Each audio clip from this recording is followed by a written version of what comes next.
Trust the process. Pain is power. All great things take time.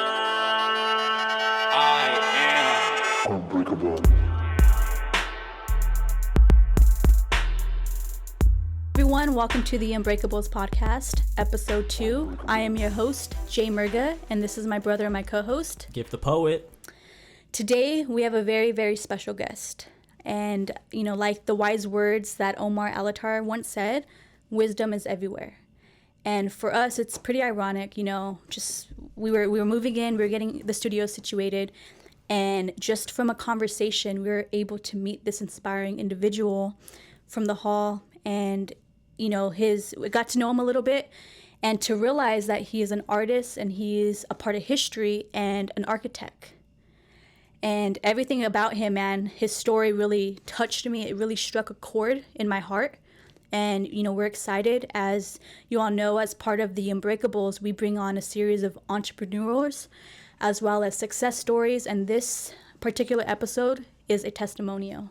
This is a very empowering message for you all at home. And without further ado, I'm very excited to introduce our special guest today, the first guest in our studio in Long Beach. Yes. Everyone at home, give it up. Big round of applause for Eddie Navas. Yes. Hello, Eddie. How you guys doing? Good. It's a pleasure being here among you, all of you guys. Really. Thank you for the invite. Appreciate it a lot. No, we just want to show some gratitude to you, man. And like I said, it's a true honor to have you here. And, just talking to you on a one-on-one personal, man, I left here, I was moved. And I literally left an imprint in my heart. And I was super stoked that you're willing to come on. And I know that if you were able to touch our hearts in the studio, you will be for sure touching and impacting lives across the world at this rate. Of course. So Eddie, can we start off with your upbringing? Tell us a little bit about your childhood and how it was growing up for you. Well, it was actually a pretty tough one. I do come from another country. Okay. I am from Central America. To be honest with you, being back there is completely different than being in this country. This country really opened my eyes to what a wonderful country it is, giving me opportunities. Not only that, Absolutely. giving me a home. Where I come from is hardship. I was left behind. I was abandoned at 5. My mother had to take off, just in the middle of the night because she was being chased by the army over there. Wow. And unfortunately, I ended up in a very tough situation as being that small. To be honest with you, it's where I developed most of my imagination, my gift. I just didn't know that in the future was going to be the most impacting thing in my life, to be honest with you. Because I sat there a number of nights, a number of days thinking that I would not be able to leave that place or get out. I was actually chained. I was beaten a lot of times. I wasn't allowed to see the outside. I was, you could say, incarcerated by 15-foot walls. Wow. Most of the times. Into one day, everything changed. I guess somebody sent a letter over here to America to my mom. She caught the concept of what they were doing to me over there. She flew out there pregnant, and she went to rescue me and brought me here. Wow. So who were you living with at the time? Tough lady, my great-great-grandma. She was bound by, the old ways, I call it. Very tough. But her punishments were really severe, to the point to where they were very traumatizing at the time. But again, to this day, I say, I could have gone both ways where I could have hated her. But to be honest with you, I really do thank her. Because of her, I am the way I am. I believe that everything is a choice. I could have developed hatred, but because of her, I developed a great imagination. Wow. I believed in God deeply. I never give up on Him. Honestly, I always felt like I was gonna get out one day, but when was that? I didn't know. It was just keep pushing forward, keep thinking that one day things were gonna change, and they finally did. So you always held on to that faith? Always. I have never left it. Even through the dark times? Even through the dark times, tough times, there have been times where, I did contemplate it because you start wondering when you go by nights and days and nothing happens, you know. So it's either you give up or you continue with the will. And honestly, without my God, I don't think I'll be here talking to you at all. It's powerful. So at what age would you say that you started to use your creativity? Oh wow, that's that. Like I said, I was very young. I mean, I was started developing up maybe around 6.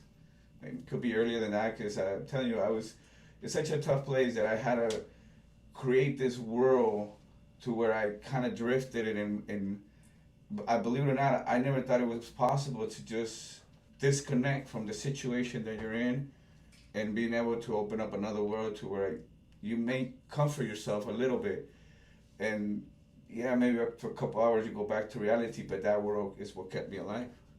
It kept me believing in things that, you know, I never thought they were going to be possible until I came to this country. You know, I saw what I was really projecting in my mind. I mean, the protection that they have for kids here, they protect women. You know, it's stuff that I didn't see back there. You know, I would see my mom beaten over there a lot of times. I took the beatings here, and then when I came here, it was like a whole different world. You know, like something I made up in my mind. I didn't want to believe it, and that's why I'm very grateful for America and for this country itself. It gave me a home, like I said. It gave me an opportunity to be somebody, to where I was in a place that I didn't have a chance to even think that I was going to be something anywhere in there. Wow, that's amazing. It's crazy. I can relate to you. I'm an artist myself, and the imagination is very powerful. My sister and I went through tough times as well, and using that imagination to escape what's going on, it's really, really powerful. It actually creates willpower. And I think when you're able to pull from a place of pain, struggle, and hardship, it can't be compared to anything else. So it's like when you go through those times, and whether they're good or bad, you got to pull from it. And like you said, it builds character. It makes you that much stronger. And, you know, just having conversations with you, I can see how humble you are. And that is incredible. So, Eddie, you came to America at what age? 7. 7 years old. And when you came to America, you appreciated everything. You were very grateful. When did you really start getting into actually pursuing your art? Into actually, you know, because I know you've always drawn since you were a little kid, but when did you actually take it seriously, where you're like, you know what, I want to actually apply this to my everyday life? Well, I was given an opportunity, and again, I was back again in the same field of hardship again, and I was out in the streets, to be honest with you. I was actually tagging a lot, you know. I was actually doing the wrong thing with it. Okay. I thought, you know, I was making a name for myself, you know, defacing property, you know, taking advantage of the system, I call it. But again, I was on the streets, to be honest. I had to sleep with some of my friends at times on the streets completely, under a freeway. I chose to leave my house because of that, you know, because I wasn't going to fulfill what I wanted to. But at the same time, I was glad that I was kicked out of my house, because that's how it actually began. I started tagging, and to be honest, where it started was like this. I tagged the wrong house. I was tagging somebody's house. Owner comes out with a shotgun.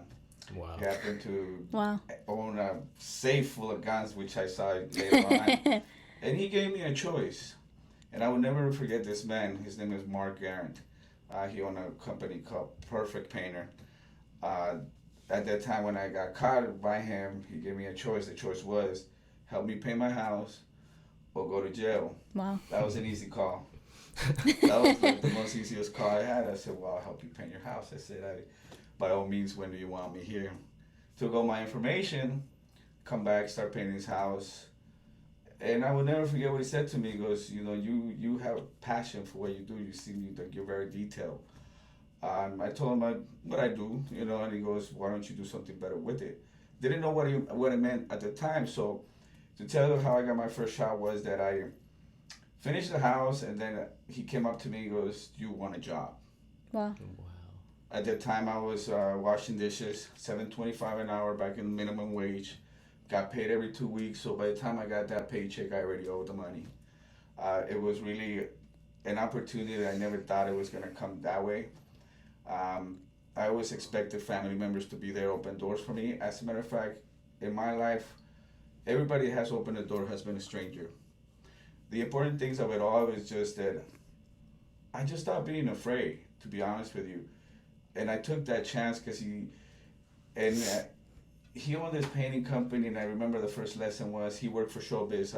We would go and restore all the Chuck E. Cheese there had been burned or had water damage from fire department. And there's a lot of reds in Chuck E. Cheese, if you know. Of course. And at the time, I didn't know the fundamentals of painting. I just knew how to draw. I didn't know how to put color, life to things. I was, like I said, barely starting, to fly.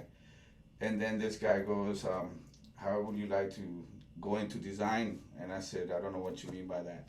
So he took me under his wing. To be honest with you, I was the youngest one in the crew. Everywhere he went, I went, and he taught me my first lesson when he gave me my first red door. And I still remember it because I spent 2 days trying to paint that damn door. Just a door, right? Who would have thought? I didn't know red could be so difficult to work with. I spent almost a whole day trying to strip the color, and another day trying to put layers and layers and layers. And as I'm doing this project, he's laughing. He's laughing his ass off, He goes, "You're gonna be there a couple of nights, huh?" I was like, "How do you even paint red?" I mean, I kept on painting. He kept seeing the color in the back, primer, and all this stuff. So he finally had a good laugh, and he started teaching me the fundamentals of basics and how to create my own colors, how to start designing. And what I fell in love at that time was this. We would go in there at 11 o'clock at night, tear the place apart. By 7 in the morning, we had to put it all back together like nothing happened. Wow. And that's when I realized that I was on the wrong path and the wrong field. And when I saw it, I fell in love with it because everything looked new. It's amazing. Everything. And it started kind of evolving as my life. I wanted that opportunity to make a little bit more money, but yet do something that made a difference. At the time, I didn't know how far I was going to go with it. The more I got into it, the more I fell in love with it, the more he started seeing my talent, the more I started putting colors together. Now, it went from Chuck E. Cheese being a chain where we had to do the same colors everywhere that I got it down like it was like drinking water, to be honest, the job site. It was almost just flow state at that point. Yes, honestly, yes. I started feeling like I needed more. I started feeling like the hardest thing and the heaviest thing that I would do was carry a brush. And then that brush became so light that it was nothing. And I needed more of a challenge. But again, I had to be patient, because that was just the beginning of my life. I spent with this guy almost 3 years.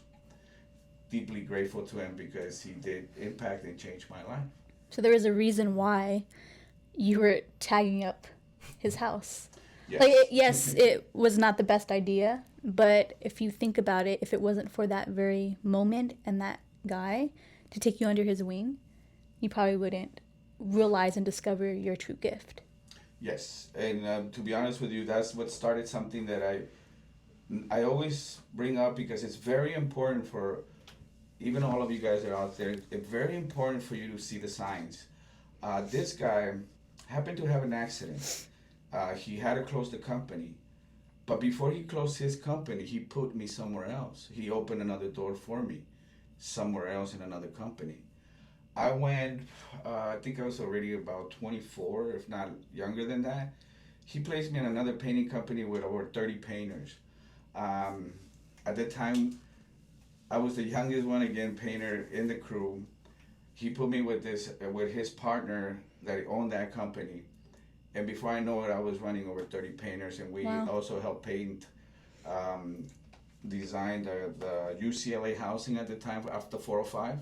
It's amazing. Yeah, and I couldn't believe that. I took a lot of grief because most of the people that would work there, they were older than me, and they would give me such hell because they felt like I was nobody, one. Number two, what did I know if I was so young and never been in that trade? But the thing is that I always have a passion. I don't think that I was born to be a follower. I was born to be a leader. Wow. Ooh, that's and, deep. And that's one of the choices I realized that I wanted to be that leader, and I took a stand a lot, versus people that came against me that didn't want me in that position because they felt like they had seniority Of course. or they had more knowledge. And yes, they did have more knowledge in certain fields, but putting a crew together, it's very difficult, and it takes a lot of challenges with different mentalities, different type of attitudes. But for some reason, I was able to pull it off.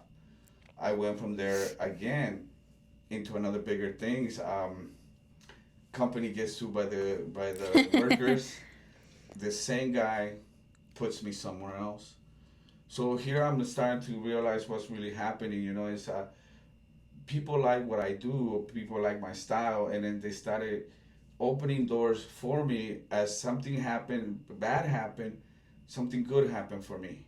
And that's all that I needed to do was walk through those doors that people were opening up for me. All I did was walk through them. And the reason I walked through them is because I really did stop being afraid of everything that was going around me and all the negativity, everything that I went through, that I had gone through. I started using it as a fuel more. And you took that risk. Exactly. Stop being afraid of failure. It didn't exist in my vocabulary anymore. I was tired of being a failure, I felt. And I stopped saying that myself as I started seeing my success. I'm achieving things more and more. And again, I started wanting more responsibility with it. And it started coming. And I met my teacher. His name is Fabio Lasurdo. Amazing artist, Italian. I hooked up with him at a construction company. Again, I was in charge of the painting company, the painting department for this construction company. This guy walks by. We're taking over this home called Design Homes out in Hollywood, and I was working in a room, and this artist walks by. This short guy, blue eyes, Italian attitude. Italians have an attitude, but this guy taught me the passion of art. He was so good that he did portraits like if they were real, oils, you name it, he textures. And once I saw that from him, that's what I fell in love with more. And I started realizing I could create.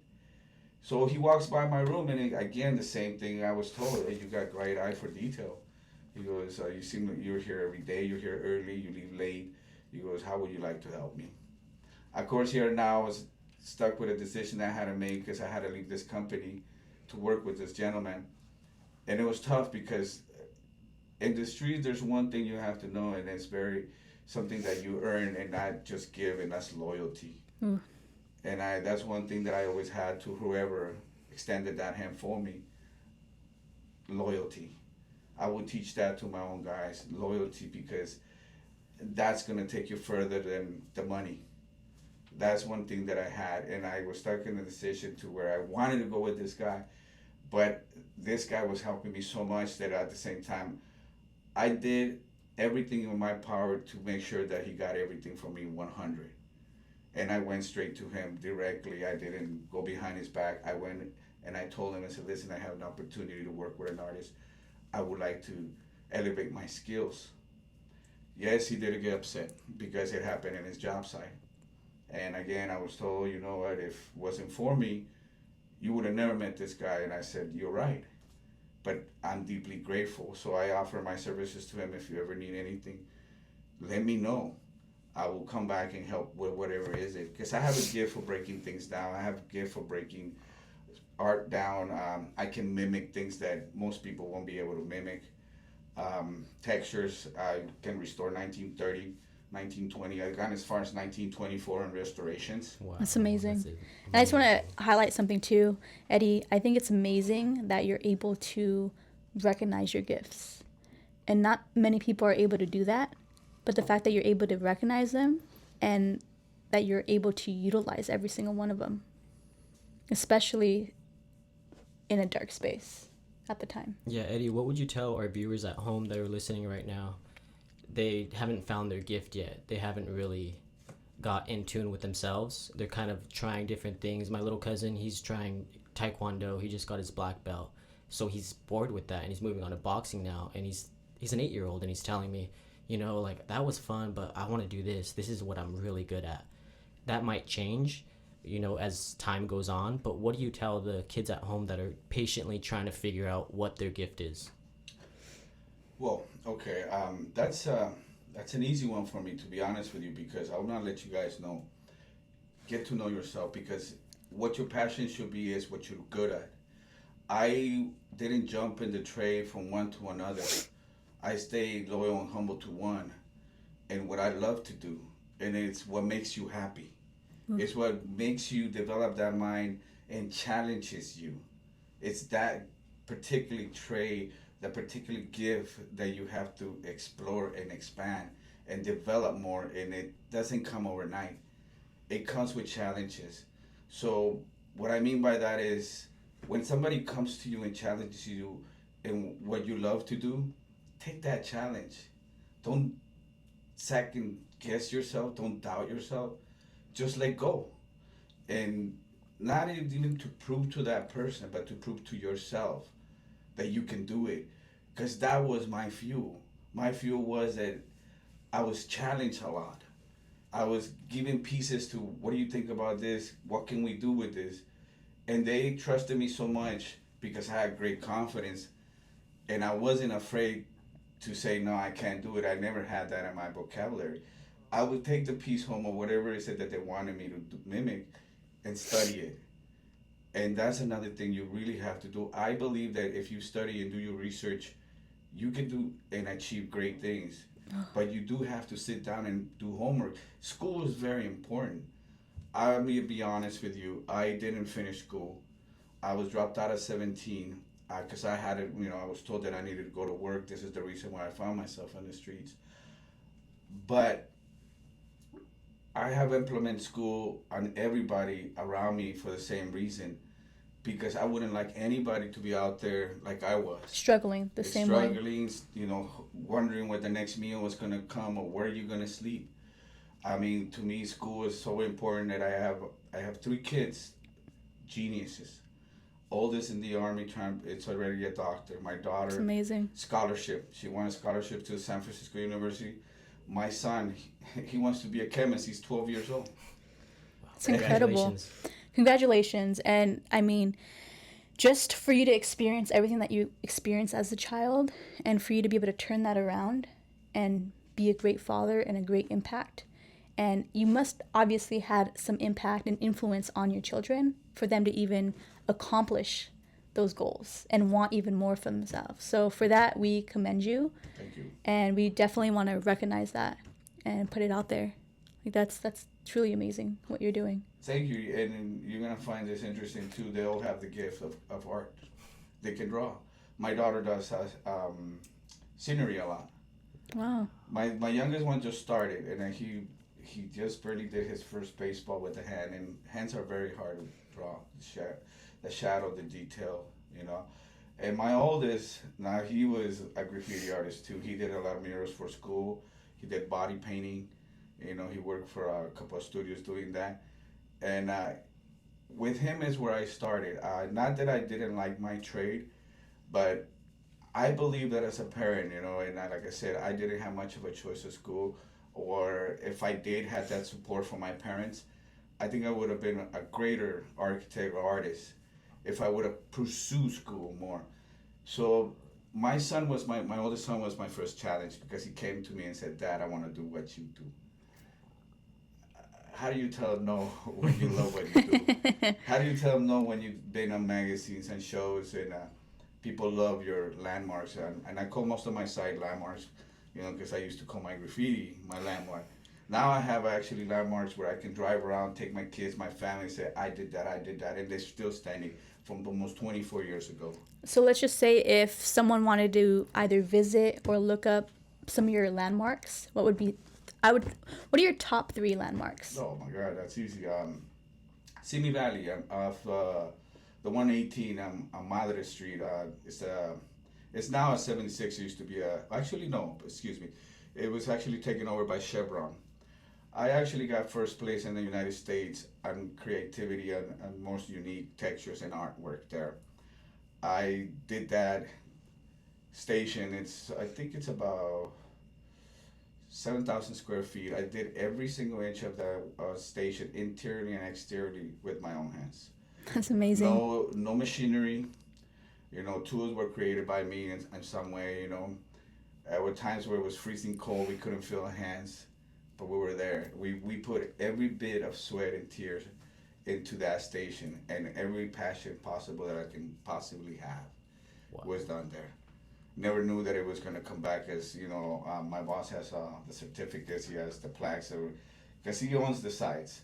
So he will give us to the rewards under my name, and he will give them to me. He says, it's incredible. This is what we got because of you. And the development for him was, keep creating different ones. That's one. Western Melrose. There's another one. It sits with two Buddhas, very unique. I got an honor to work with Mac and Red now. Great graffiti artist. This guy's traveled all over the world.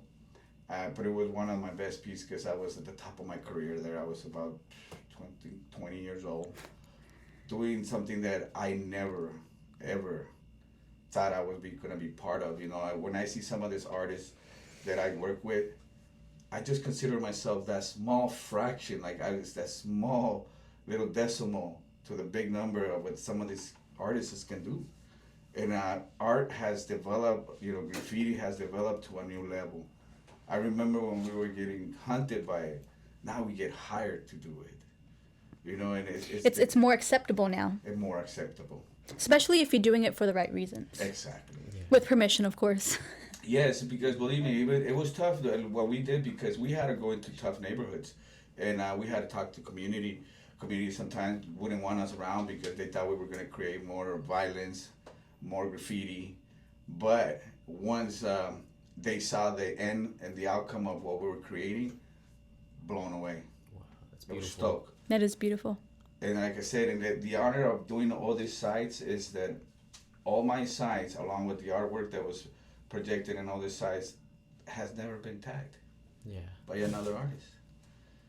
And we took time sometimes to speak to the neighborhood, taggers or gang member, whatever is there. We would tell them we were going in there to create, not destroy, but not also to compete or to claim, territory, but just to do our jobs the best we could and do something that we were passionate about, to bring a little life to the community and see what we can do and not just be classified as thugs and criminals. Of course. No, I appreciate the expression. Truly, I always appreciate graffiti when I see it, when it's done right, and you can tell that the artist was there off pure expression. It's something that I really, really like. That was your top two. What's the last site? Carson. This one sits on Figueroa and then in the city of Carson. This one was very interesting because this one I was given a panel that it was wavy. And I remember my boss called me into the office and says, "Hey man, I got a great idea for this panel, but I just don't know what you think. I can't find the right artist." And I said, "Oh, so what's going on?" So he goes in his computer, he pulls out this panel that is rippling water. And I went, "Shoot, that's what you want?" He goes, "Yeah." So he goes, "Why don't you take a panel?" And I said, "Sure." I took a panel that day. I took a panel with me. I kept it for a couple of days because I myself didn't know what to do with it. And here's where I found out that I didn't even know, but again, as an artist, you are born with a natural talent. I ended up using automotive paints, candy colors, in order to create this panel, to the way he wanted. So I used 2 tones of candy colors, but I also used a very expensive high-end clear coating. Wow. So what happened is that I did the sample, and I went to his office. He wasn't there. I left the sample there. A week went by. I didn't get a call, so maybe I thought he didn't like it. So as I came in to pick up a check, I went and said, "Hey man," he goes, "what do you think about a sample?" And he goes, "What sample?" I said, "I left it here with." And he told me, "That's yours?" I said, "Yeah, why?" He goes, "I've been looking for the one responsible for this." And I said, "Oh, I thought you knew it was me because, I just left it here. I should have left you a message." He was like, "No, man." He goes, "I've been looking for you. How did you come up with this idea?" Well, not only the canopy that sits in Carson right now is worth almost $25,000. Wow. More expensive than the car right now, a paint job. And I told him, I said, I took it to the lab. I came up with this crazy idea when I was looking at lowrider paints and how it reflects. So what happens is that the canopy sits about 20 feet off the ground, and the sun, for some reason, and here's why I love God, nature just does this thing when you do things outside. The sun comes up, and hits the panels, and it starts because of the coatings that I think I did like 7 coatings of clear coat, very thick. So as the sun comes out, you can start seeing the ripples coming down. And That's pretty awesome. That's it. He goes, that's what I want. Now here I'm sitting in with another challenge, because do you know how hard it is to paint? I do automotives of out and about, fighting sun, fighting the elements, of nature. So again, I go back to doing your homework, being vigilant about everything, because this is another thing that I learned. In order to work outside, we make it look easy because I done my number of things outside. So what happens is I started studying the elements. I had to start playing around the sun. I was starting to shade, and as the sun would shift, so it wouldn't dry up my paint or my clear coats fast, I started going around the sun. But in order for it to come out the same way everywhere, I had to literally be ready to go exactly at the same time every day. And they asked me, how did you figure that out? I sat on that station every morning and looked at it, how the elements, the natural elements that God created will work in my favor instead against me. So, and I developed in every station. I started become better. I actually got to meet the mayor of hardship because of this station, which also right now is #1 in the United Oil company that sells more gasoline. And this gas station sits in a residential area that they said that it had not a chance to survive. But because everything that we did with it, people come from across town just to put gas there just to see the finishes. And I was blown away from the privilege that when I talked to the mayor, he's like, we did the grand opening. He's like, you need to stay. We have never had anything done like this in our community. And it became the #1 seller just based on the artwork that we put up there. I worked with a guy from New York named Wolf, and that's all I know him by, because he would just fly out, fly in, fly out, and we would do the finishes. It's a very unique mural. It has dolphins, and we based the interior on the sea because it's close to Long Beach and close to the ocean. Yeah. We made the ceiling look like it was wavy too, like water's coming down. I used resins, dyes, stainless steel in it. And again, it was another creation that I had to elevate my mind, because my boss was so high demanding that every station that he owned, he wanted it done different. So I had to come up with a different finish, a different style every Be unique, time. right? Be unique. And I know you mentioned from our previous conversation that every art piece, every mural, every architect that you've done, you base an emotion from it. Yes. Correct? How are you able to have a different emotion for every piece of art? And how did you pull from it? Well, my life. Basically everything that I've gone through. Every side that I did, I was going through something. I felt something. Something would hit me where I knew it deeply that at that moment I had one shot only, and I treated every side the same way. Every side was developed based on an emotion that I only had once. Whether it was happy, whether it was sad, whether it was scared, whether it was fearless. I learned how to use that in my field to create. The scariest one was the anger, because I did things with such passion that I can only do them once, and I would sit there and contemplate myself. How did I do it? I would try to go back sometimes to the board and I'd try to do them again. No. Try to replicate it, but you couldn't. No, I could not. And I started realizing that was hindering my work a little, but my best pieces were done like that. And some of them were done in depression. At that time, Eminem had just come out with Marshall Mathers. Here's another thing that I always done with my jobs, with my work, music. I will pick a particular artist. Pac was another one. Pac was deeply rooted in every hood and every and every club, true. you know. True. That guy reached so much people that to me it touched my life because every time I was going through something, Eminem and him were the only ones that were hitting it on the dot of how I felt. Can relate to you on that one. It was amazing. But that fuel will pump me up. And whether I was lost in my mind, the importance of creating was it because I treated my work like they treated their music, with passion, with one goal in mind, and that was to make a statement of who I was. It's I powerful. wanted to remember for what I did, not who I was. And that's where the passion came.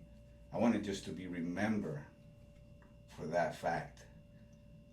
Just for my work. Something that represents some, from someone that said, felt like wasn't gonna accomplish or get far. I started blowing my own mind away when I said, whoa, I was already at my 76th job and it wasn't enough. I still have more ideas as the music came in, as my emotions flow more, as I let go. And that's why I said I started being afraid and I just started letting them have it. It was sometimes 7 jobs at a time. And I know you mentioned you did a lot of work for like celebrities, for Brad Pitt in particular. Yeah. You did a mural in some chapels. Yes, I done. One of my bucket lists was to do a church. I always wanted to have that shot. I had done everything. I actually had the privilege to stand on one of my sites, and I said, "What's next?" I done about 7 clubs in the Sunset Strip. Shelter is mine. Key is mine. The Key Club with Dome. Pray. I mean, I was the youngest and the most highest paid artist in Sunset that I had my own VIP, everything. It was a dream come true. But yes, I have done celebrities to where I mean, they're on a whole different level. Their mentality is completely different, but it was just such a privilege to be part of it, a little bit of everything. I mean, I tapped into everything. And design-wise, I knew over 150 designers. I mean, Jessica Simpson, Nick, Courtney Love, Jellica Bassett, Brad Pitt. I mean, the list goes on. Arnold. I was due to meet JLO. I was supposed to go. That's where I pulled back. I was finding out that the club life was a fast life. Yeah. Very, yes. And I had to pump the brakes because I was kind of starting to get ahead of myself. And that's another thing where I realized that wasn't where I wanted to be. They're so competitive with each other. So since everybody knows in the industry, they know each other. So when I would get hired by a celebrity, this celebrity wanted to top the last celebrity. That's what you meant by their mentality was Yeah. just different. They always wanted to have better than the other one. And my job was to make that happen. Make that happen. And it's very challenging because I had to talk to publicists, I had to talk to their designers, and to get to them was really hard. And to me, to create and design, I have to be on one-on-one basis. Of course. To really understand what they truly needed. Yeah. What your passion is, what's your favorite color. No, it was becoming really of a challenge because I started noticing competition. And I noticed that I was competing against myself. I mean, it's like the money was good and everything, but I was like, wait a minute. I'm competing against myself, which actually developed me to another level to where I challenged myself to beat the last thing I did. Now, I started becoming a lot of pressure because I made a promise that I said, okay, this one's going to be better than the last one. And for some reason, God gave me the ability to pull it off. And it was, one hit after another. It's like developing music. That's how I saw it. It was one after another. And then awards here, you know, magazines there. It got to the point to where they wanted to write an autobiography about my life on how I accomplished all that under being under distress of a lot of things that I've gone through, and a lot of my work that was done at the end of, you know, when I started, it became really difficult because, as you know, my ex-wife died of cancer.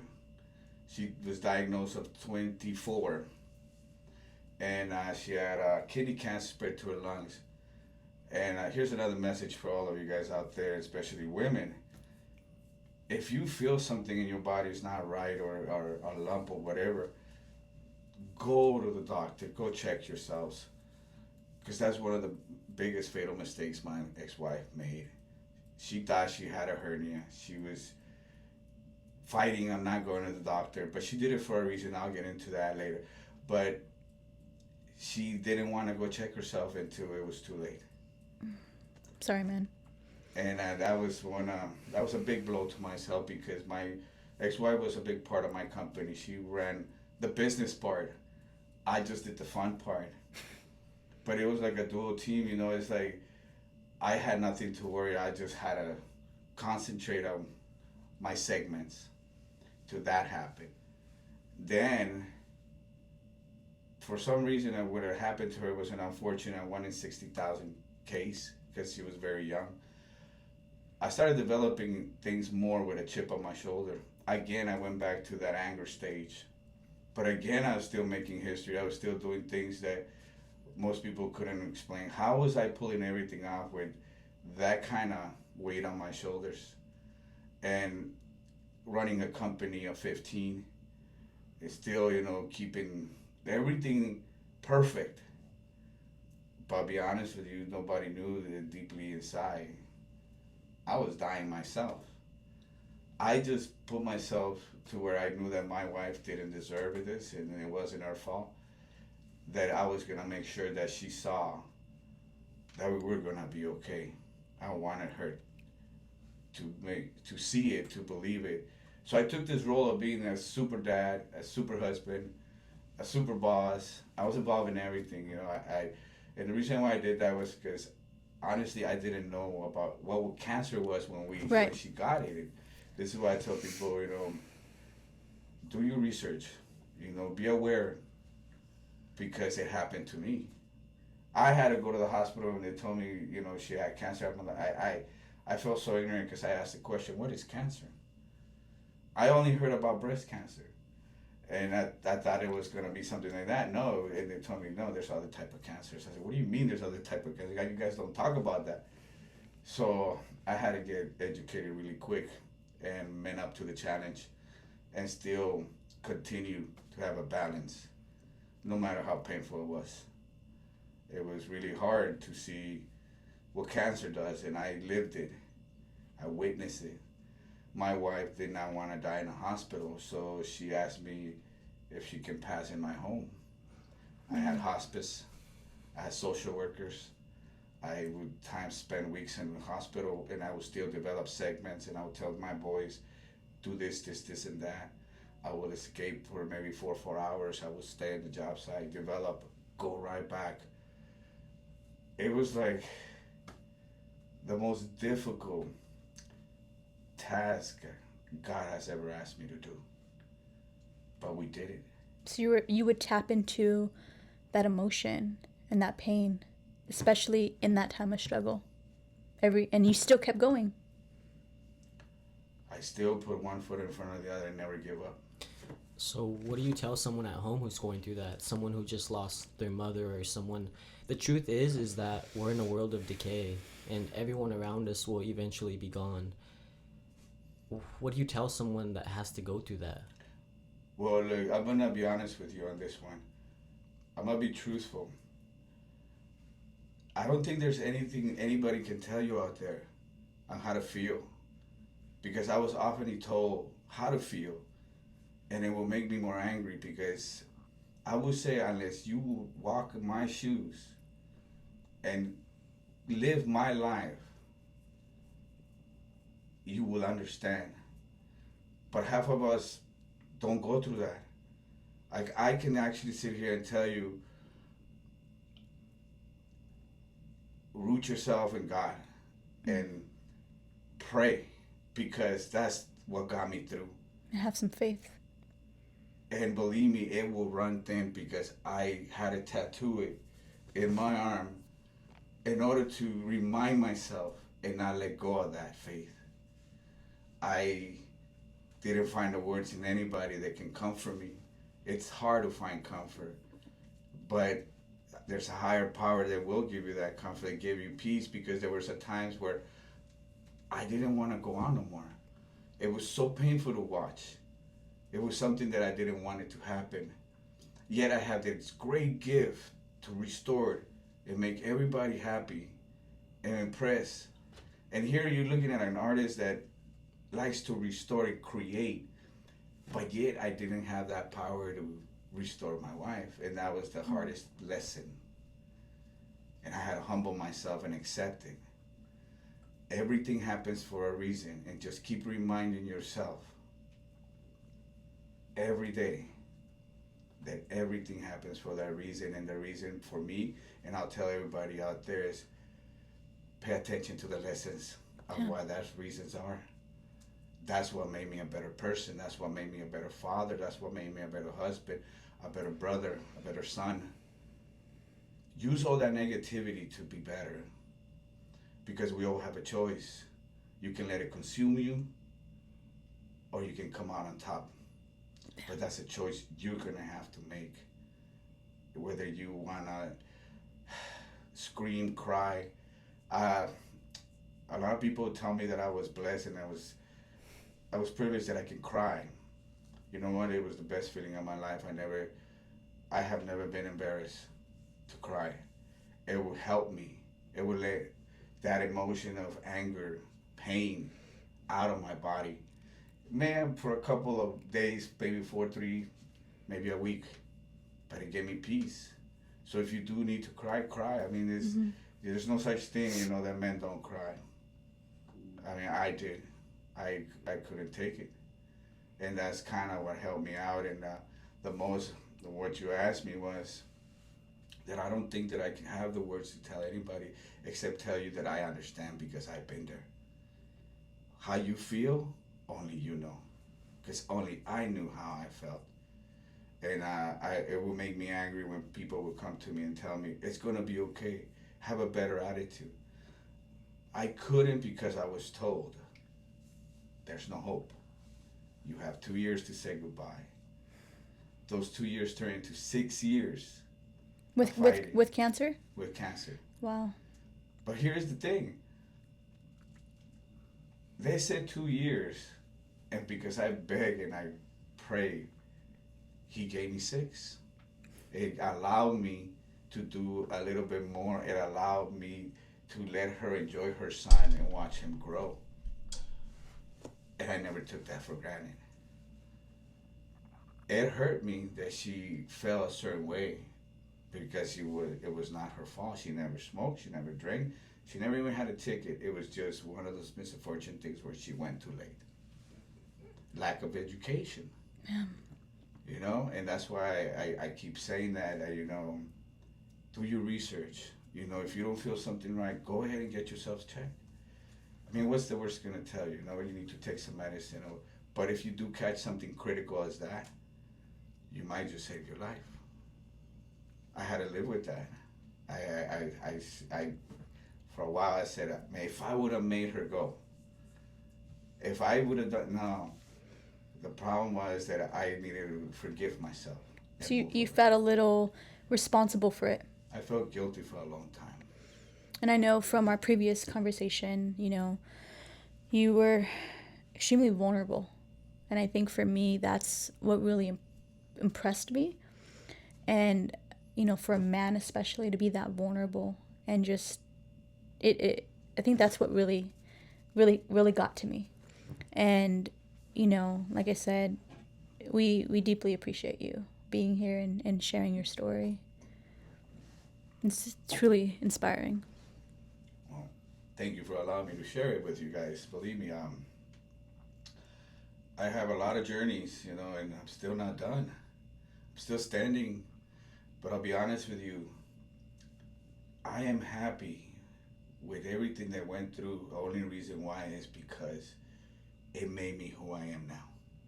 I see life as differently as most people would never see. I see people fighting for one parking space or just to get ahead of you or to be first in line. And where are we going so fast? Nowhere. They're still gonna be there when you get there. So what happened is with all these situations that I've been through, I learned how to slow down. I learned how to appreciate life. I love being up in the morning. I'm a character in the morning. I'm very happy. You can't piss me off in the morning. I love getting up and seeing the sunlight, smelling that fresh air. And the reason is because I have another shot to do it again, to enjoy it again. It's a privilege to be above ground every day. Because you never know. You never know. You don't. It's so short, and sometimes we live as if we're going to live forever, and we forget how real mortality is. Right. And see, that's one of the things I live fearless because I wanted to be that. You know, I wanted to do everything I was possible to do, especially when my life changed because of my career. I came from nothing. Honestly, I didn't have toys. I didn't know what a bike was until I got to this country. I went, what is that? They told me it was a bike. When I got on it, man, I fell more times than I can count. But it was such a joy, you know, to have been able to buy and eat in a good restaurant instead of, you know, eating leftovers because of my talent.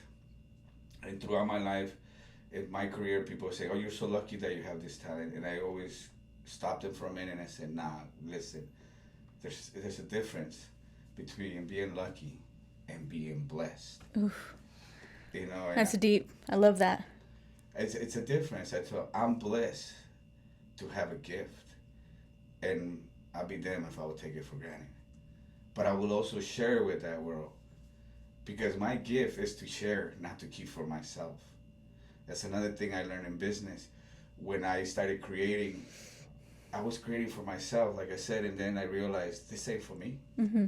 I started realizing how to make people happy. I mean, the joy when people will come into their home and say, wow, and then the smiles and the praises, and I'm like, but this is your imagination. I'm just putting it on the walls for you. And I started seeing how happy people got. So I've started doing it for me. And that's the reason why I started enjoying my job a lot more and becoming more successful, because I started creating for those that appreciated and wanted my work. That's what made me successful. I removed myself from it and watched them enjoy it. Like I also had a couple, you know, husband and wife, and it was so awesome to see them go back and forth and fight on what each other wanted. So I took both of their ideas and I combined them and I put them into a same concept. I never seen them fight again. It's incredible. It was amazing what you can do with art. It's just such a small, you know, to me, it can never be taken for granted, because it's been part of my life where I have seen people happy. You know, I developed an apartment out in Van Nuys, in one of the most hardcore area, you know, to where gang activity, Mm-hmm. drugs and everything. I lived in this place, okay? I was going through a little bit of struggle. So I recreated the whole entire apartment. And I did everything on it, my artwork, the textures, everything, the ceilings. Well, I didn't know, but they were waiting for me to move. There was a line waiting so they can have the apartment. So I had talked to the manager, said, listen, do you want me to change it? The bank said, no. Just leave it the way it is. No way. Yeah, I said, but why? He goes, oh, because there's a line waiting for your apartment. I said, what are you talking about? Because I would bring them in, you know, and I would bring the kids in, mostly the kids, you know, and some of the adults. Some of the adults, sometimes they wouldn't understand it, because it was a little bit more of I tied in the contemporary with the traditional. Sometimes I will go really old school as far as, I've gone as far as medieval times, but I would like to kind of more of the style of Rome, Greece. Yeah, that's awesome. Spain, France. So I will recreate what I study about and bring it in here. An example, I really did bring the real thing, because I will import all the products from Italy, France, Greece, whatever the segment call. I will have everything shipped up to me so it can be original.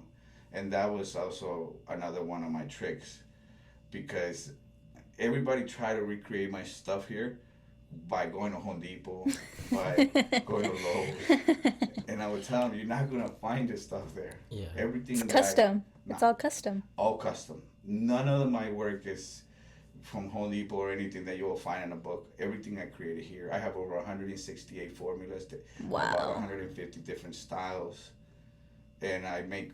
To create red, I will use maybe 6, 7 colors to go back to another different red, except it will look like red, but you would not be able to break the formula down, because you would have so much color in it that I would confuse. But I did that only because I didn't want anybody to replicate my work. They have tried. I had clients that would try to replace me because I was busy.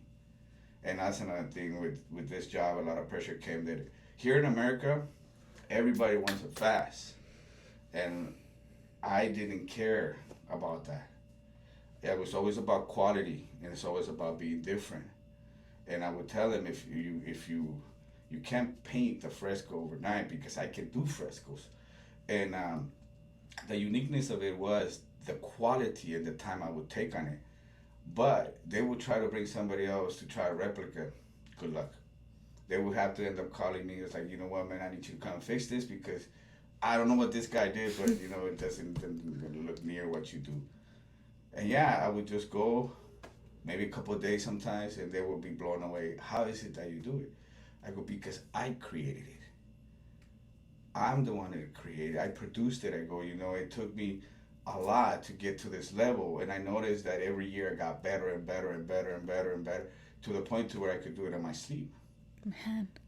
It was so special, like I said, this apartment that I created, that yes, when I left, there was this family with 4 kids that they're poor, and they kept the apartment. And I told the manager to please let them have the apartment, because these kids were constantly at my door helping me out, putting tape, getting my tools, washing my tools. It literally would take me about 1 year to 2 years to train somebody to do the basics that I could do. Wow. I have put over 4 crews out there, but the only reason why I put them out there is because I'm not selfish. I didn't want to hold anybody back, so whoever would learn from me eventually thought they can go against me or be competition. But I would tell them, you're free to do what you want. But some of them got caught up in the money, because they pay well. I'm not going to lie. But what they forgot is that I created it. Yes, they knew my formulas. Yes, they knew what to do in certain segments. But where they would get stuck is when they were asked to do something else. And they will come back. So I know, Eddie, you mentioned in your field, especially as an artist, there is a lot of opportunity, a lot of money. And I remember from our previous conversation, you said you were making the most money that you've ever seen in your entire life. Yes. You were around rich and wealthy people. You had the chains, the money, the cars, everything. Now, through that, you said you weren't fulfilled. And through everything that you went through and experiencing and recognizing your gift, what kept you grounded? In search of one thing that most people don't realize, materialistic things are like toys. Money, it's a necessity. It's a luxury that gives you a lifestyle for maybe years to come, and maybe you can be successful, live like that for the rest of your life, but you're always going to have one void. What is it that you're missing? Mm-hmm. To me, all I wanted to do is be like everybody else and search for what makes me happy, is to have my family, to have my own family, to enjoy getting up in the morning and not have so much pressure, to enjoy being on a Saturday and a Sunday barbecuing with my kids and not worry about the next thing I had to do. I mean, running a company it takes a lot. I ran a company by myself with my wife for 24 years. By myself, and then my wife was included. I was married with her for 11. Out of those 11, she died at 6. So take in mind, so that would be maybe about 5 years she helped me. The rest I done on my own. It was constantly meetings. It's constantly having an image. It's constantly taking work home. And for us, me as an artist, I didn't have a studio. No, I did everything at home because that's where I got my passion from. Watching my wife, watching my kids, you know, appreciating my accomplishments, and never the money. The money, I enjoyed it for very little. That instead of helping me, would get me in trouble. Instead of fulfilling what I thought it was gonna fulfill, you know, with the cars. And yeah, everybody admired, like, oh, look at you, you went from this to this. I had a friend that one time told me, man, you take $100 like it's a $20 bill. And I kind of felt a little insulted by that. And I said, what do you mean? He goes, yeah, he goes, you grab it like nothing. He goes, you spend it like it means nothing to you. That was the first time I got my first blow. Realizing, shit, I would go to work sometimes on fucking $150 shoes and end up working in them, taking it for granted. Started, you know, when he told me that, I started realizing, what happens when it runs out? What happens when I can't have it anymore? See, as an artist, we have a lot of competition. And there's always going to be somebody better than you, just like there is in music, and there's just like there is in everything else. So I started realizing and paying more attention to it that, yeah, I got lost. I was eating in the best restaurants. I was buying the best liquor. I was staying in the best hotels. But it still wasn't fulfilling what I was looking for. And what I was looking for, it was just that thing that it might be a fantasy to a lot of people, but I have it now. And that's a simple life. A simple life to where I can enjoy being with people and spending time like people like yourselves and talking to people instead of carrying an image with chains. I told you I have a $10,000 chain that I bought that I ended up putting it away because it didn't do shit for me except for like, my God, look what you bought. And it's like, it is nothing. It's not the chain who makes me. Mm-hmm. I make that chain. It's the clothes, same thing. The clothes don't make me. I make the clothes. And with that, it's being humble. And I forgot. I got arrogant. I was spending like crazy. I was thinking that I was untouchable. If I had cases, if you know what I mean, court cases, $5,000 drop on a lawyer, get me out. I started feeling untouchable. Till one day it touched me, and then really realized that I wasn't happy. I mean, I closed my company, and I'm gonna tell you why. And this is the first time I say it. I didn't want it anymore. Wow. I wasn't happy. I was tired. And with this business, it's very demanding. That they don't care whether you wake up sad in the morning, whether you're going through issues in your mind, and sometimes you want to just stay home and deal with them. Nah, you got to get up every day and hustle and get paid, because my contracts were no less than $25,000 to $30,000. Wow. So there was this lady that she didn't care that I got pneumonia. Okay, she called me up and she's like, I don't care. I want my work. Yeah, she just take some medicine and come to my house. And I said, but I can't drive. Mm-hmm. So I got so pissed off, so I grabbed her check. And I took it back to her. And I said, I'm done. She goes, what do you mean you're done? I said, I'm done. Here's your deposit. Good luck, find somebody else. She goes, no, but you already did the colors, and are you going to be able to, you know what, I'll give you whatever you want. Just release me out of the contract. Wow. I said, you forgot one thing. I go, your money doesn't buy me. I go, I have work so hard in my life that I get to choose who I work for too. I go, you don't own me.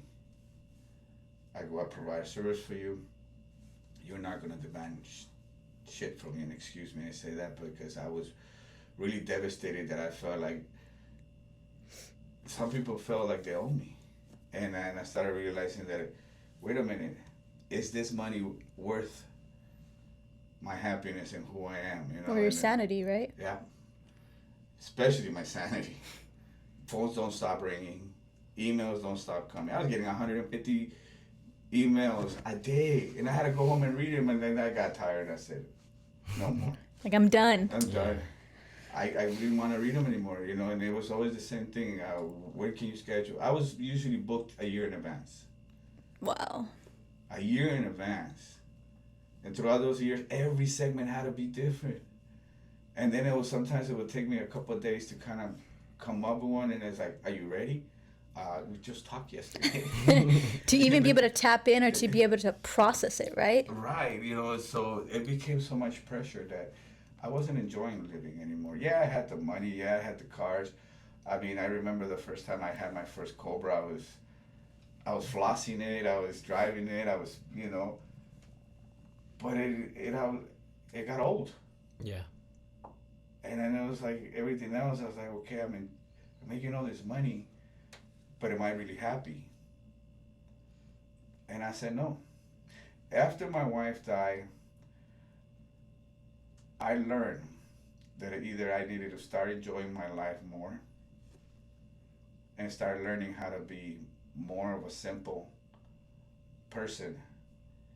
And I had to go back to square one. And what I mean by that is that I had to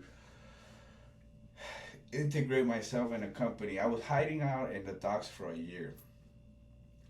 Okay, after I told everybody that I worked for, and I'm talking millionaires, one of them owns United Oil, and he's like, you're not quitting? I said, yes, I am. He goes, why? I said, because I'm tired. I said, I want to do me. I go, I don't have a life. He goes, but you're crazy. He goes, you work all your life for this. I said, I know. And I have found nothing except a lot of loss. So at that point, you were seeking fulfillment rather than the materialistic things. Yeah, I think everyone in life is seeking fulfillment. So what would you say, let's say, because, I mean, it's pretty common. People make money, get their first fat check, and sometimes it's inevitable where they get lost in the money, when, you know, the cameras, whatever it is, they get lost with the cars, the fancy, you know, chains, like you said. But what advice would you give to them?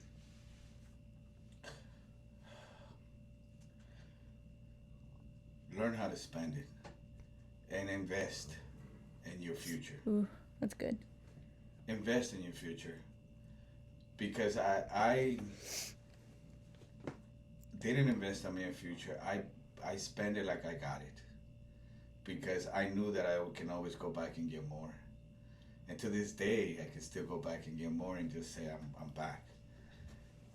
But now, with the little bit of money that I make, which I still get paid well, but I now save. Look into a saving account, put it away for a rainy day, put it away for when you get to that age and say, okay, I had enough. Instead of just blowing it and coming to that point and not having anything, because like I said, you never know what's going to happen with life.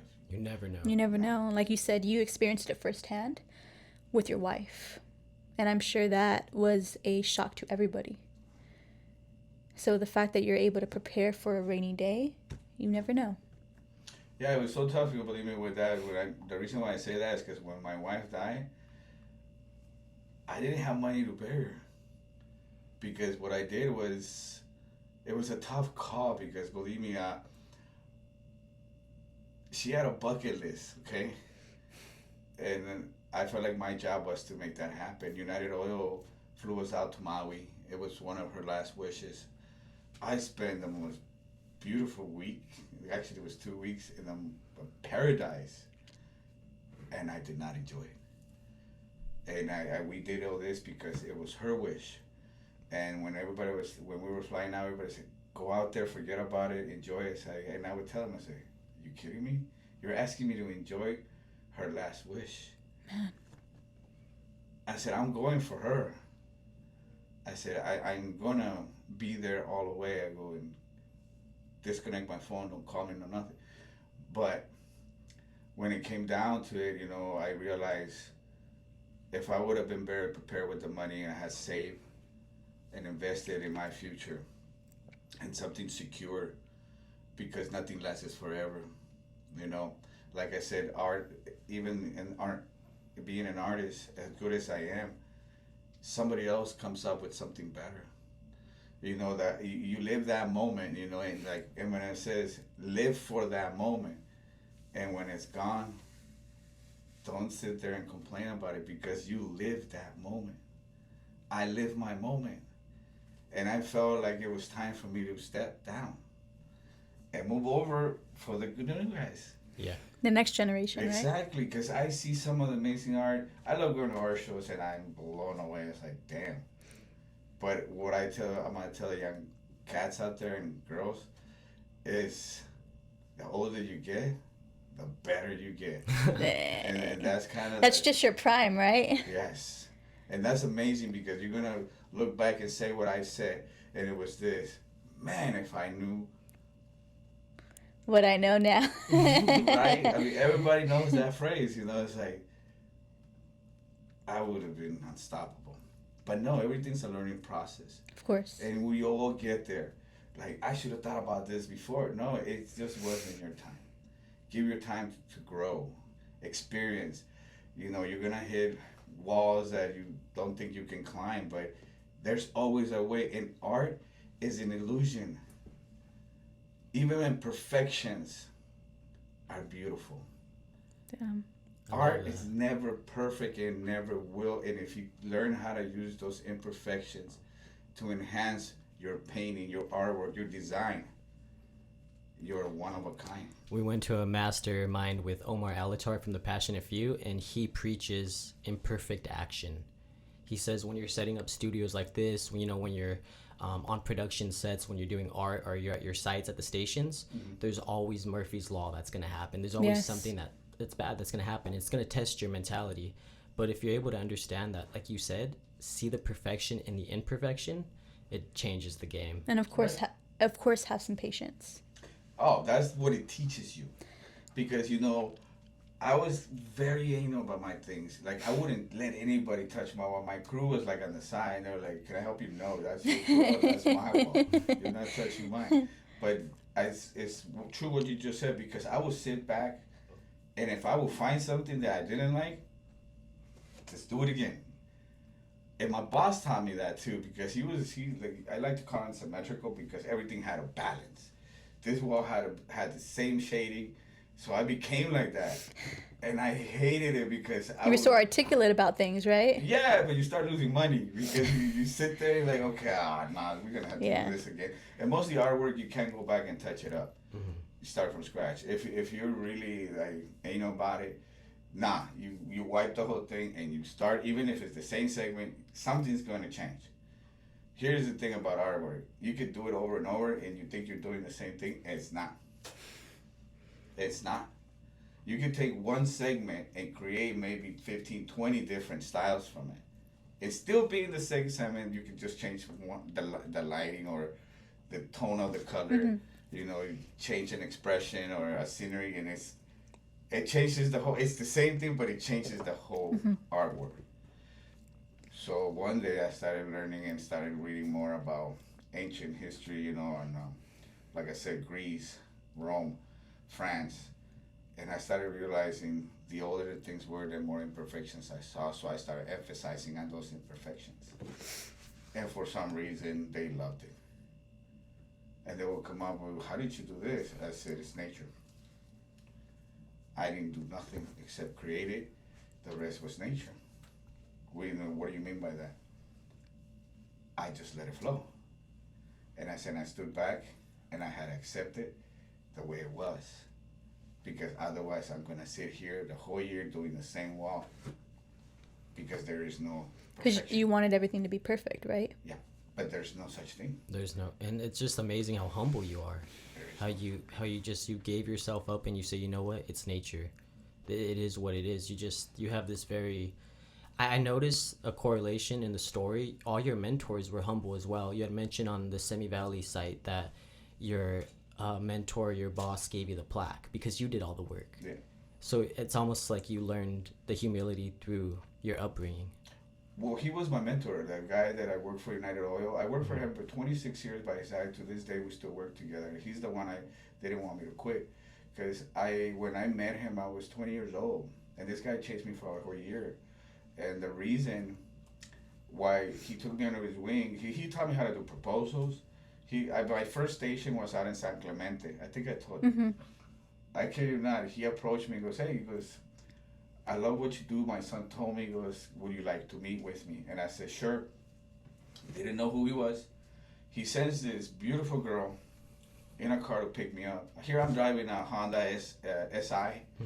You know, I used to put my scaffolds and everything. Now he says freaking Lincoln car. And I'm like, who the hell is this guy? So the next thing I know is she runs all the construction sites. And she pulls up, she goes, I'm here to pick you up. And so his name is Jeff Appel. Very famous guy. So with Jeff, he's like, oh no, we're gonna take you to the site. He'll meet you there. And I said, all right. We drive all the way to San Clemente, and San Clemente is a historical city. So he comes, and he's eating chocolate and vanilla ice cream. And this is hilarious, okay? Because he's eating the chocolate and ice cream. He goes, as I'm driving here, I got this idea. And I said, what's up? He goes, can you make my walls look like chocolate and vanilla? I'm like, what? I'm like, what? He goes, yeah. He goes, I want you to do all the exterior in chocolate and vanilla. He goes, I want you to make it look like the ice cream. Here. He gives me the ice cream. That's your sample. Seriously? Seriously. Wow. And I said, you kidding me? He's like, no, I want it like that. Here I'm breaking my head, and this cannot be created with paint. This can be created with artwork. No, he said, I want it done in paste, and I want it done textured. So I'm baffled by it. So I'm really baffled by it. I said, I took the ice cream and I went back to my store where I got all my artistic stuff. So I said, guy's name is Moody, very humble man too. I love him today because he also taught me a lot about artwork because he owned the store. He goes, Eddie, we need a product from Italy. He goes, what is it? He goes, it's called product Marbolino. It's grinded down from marble, but it's a paste. He goes, it's like a paste, and your walls are gonna look amazing and shiny. You're gonna see all the texture. He goes, but you're gonna run your hand through it. It's gonna be smooth. I go, are you serious? He goes, yeah. So I said, bring it in. Turns out that we brought it in from there. We brought Venetian plaster. We brought Terrabellas. We brought that Marbolino that I was telling you. We even brought Moroccan plaster. It's amazing. So we go ahead and start making the colors. Oh my God! And I had to learn how to use trowels. I don't know if you're familiar with trowels. No. Well, trowels are like a masonry tool to apply stucco and all that. So I had to calculate how much vanilla, how much plaster I had to put in order to create the mixture and make it look like. So everything had to be moved by square footage. Wow. Okay, so I had to move 1 square at a time. 1 square. One wall took me a week and a half to do. But I did one wall in San Clemente. And I told her, he threw a $10,000 envelope in my lap. And he goes, here, it's your deposit. And like I told you, I drove with that money for 2 weeks in my car because I didn't know what to do with it. And then he calls me in. He goes, what you do with the money? I said, I still got it in the car. Like, what? I said, I don't know what to do with it. And he's like, well, first he goes, go buy materials. Second, he goes, go open a bank account and, get your business going. I said, look, I've been freelancing. I go, but I've never done a scale work this big. So he told me, he goes, do this one for me, and I want to see what you got. He goes, you sold me at the wall. He goes, what about the inside? What do you mean? He goes, yeah. He goes, I want you to, since San Clemente has a lot of, Spanish ruins, like, with arches and everything. He goes, I want the inside with arches, put some birds on it, and I want the color to be unique, so I named the color Lati, because it has a lot of bright colors.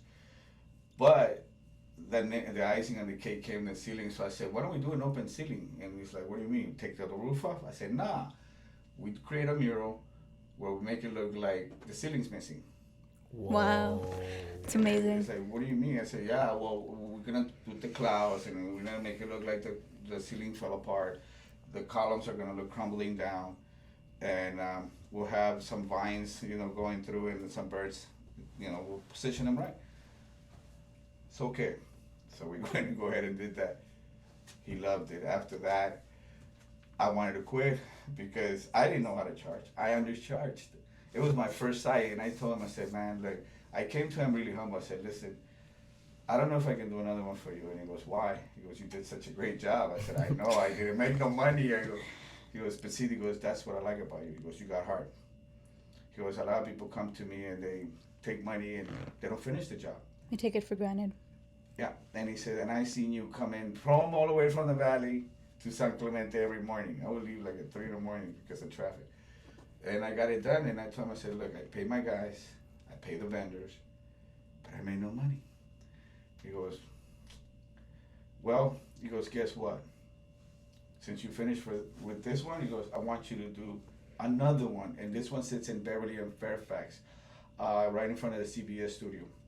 And there's a place called Benito's Tacos there. They also have a mural from us there. And he goes, that's my baby. And I go, what do you mean that's your baby? He goes, that's my favorite station. And I said, why? Because it's historical. He goes, how would you like to do it? We have great ideas for it. He goes, and I think you're the right guy for it.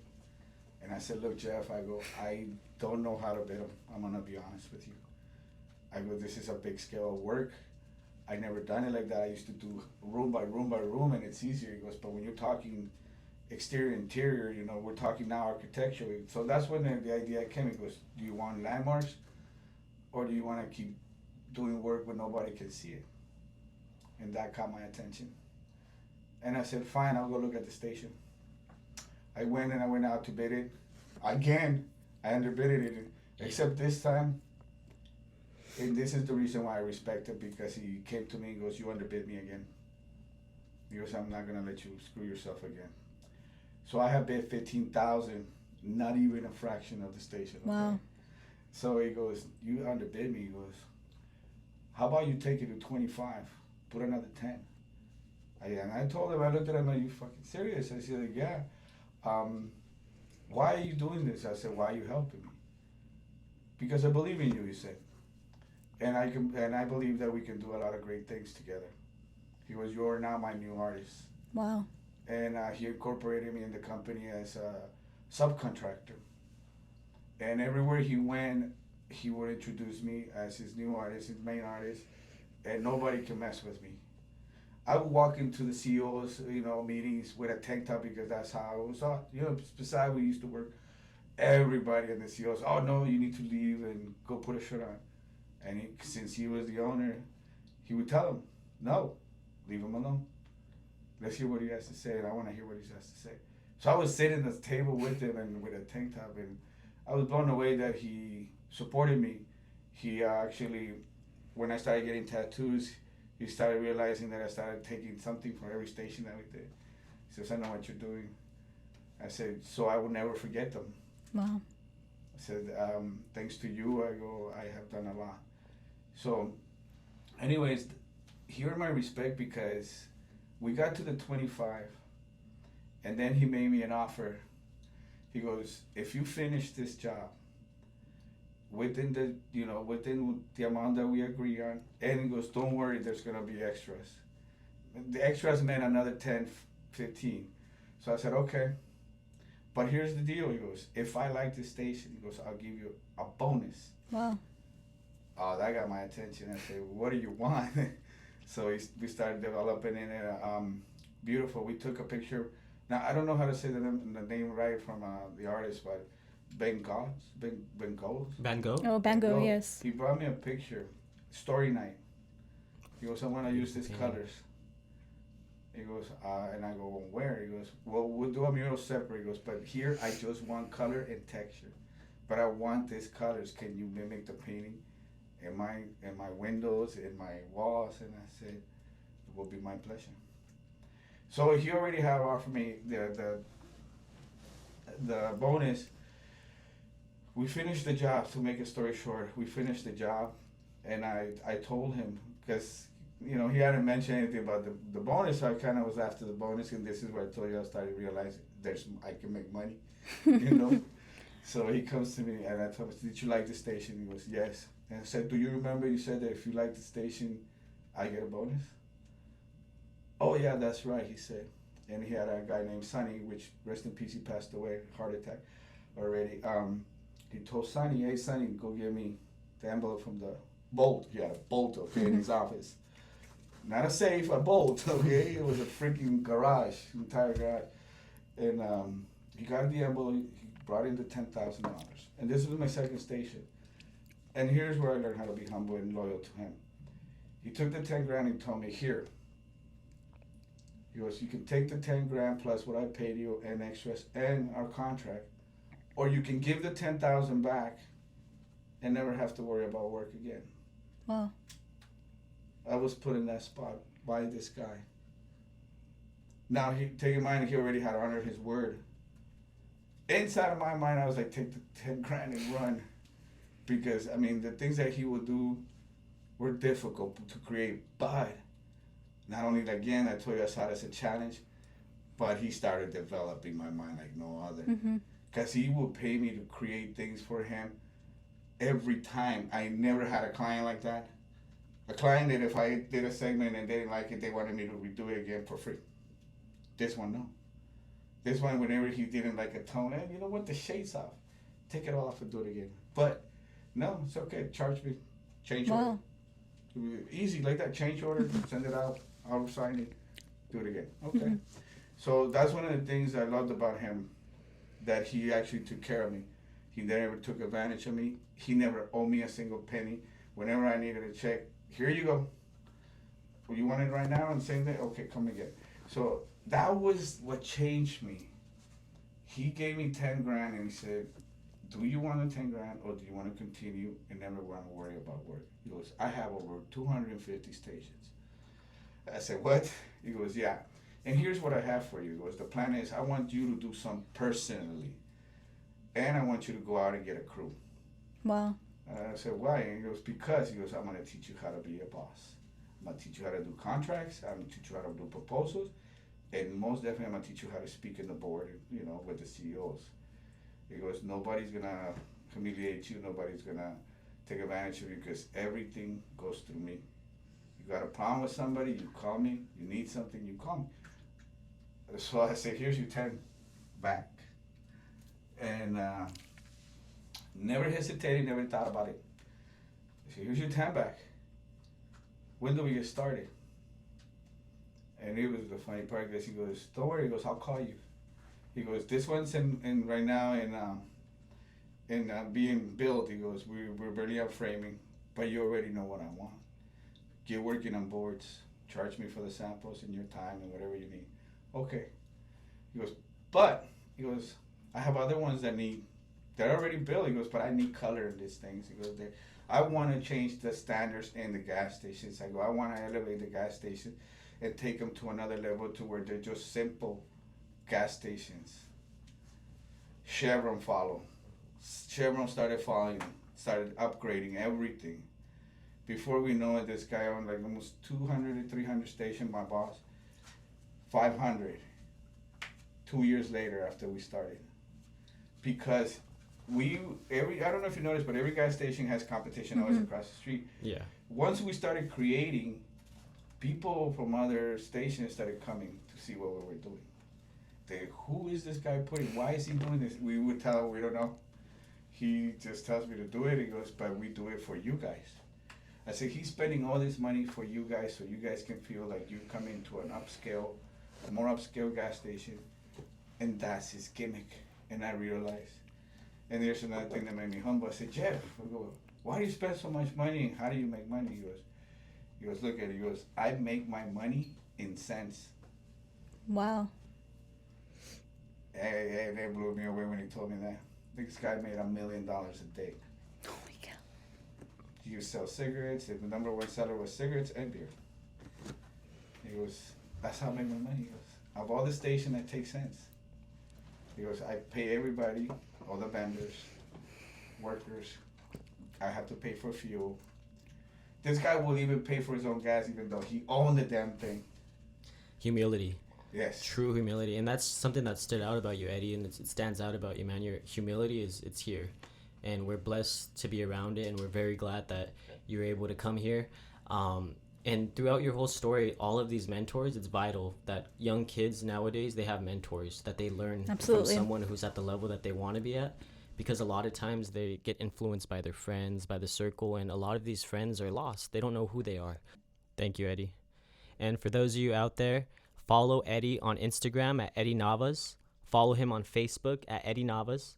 Follow myself at Gift the Poet. Follow the UnBreakables Podcast on Instagram and Facebook. Jay Mergs and Gift the Poet at the UnBreakables on Facebook. And guys, having Eddie here today, teaching mentorship, teaching wisdom, humility, patience, all of these things, they go very far in life. And those are the things that are going to keep us grounded in life. Those are the things that bring happiness and fulfillment. If you're looking for a mentor, but you don't have the means to meet up with one, or there's not one in your city, someone who provides online courses, over the phone courses, and face-to-face that also invests in you guys. Capital is huge. A lot of people don't have the money to do the things that they want to do. There's an investor by the name of David Albanese. He invests in you and all of your passions, and he teaches you how to act effectively and act at that very moment. The course is called Think Big, Work Small. So follow Think Big, Work Small. It's going to be on the link below. And for any of you guys, if this message resonated with any of you, share it. And let's share this message, and make sure you guys like, subscribe to our YouTube channel, and comment below and let us know what you think about this episode. And again, you guys are all unbreakable. Unbreakable.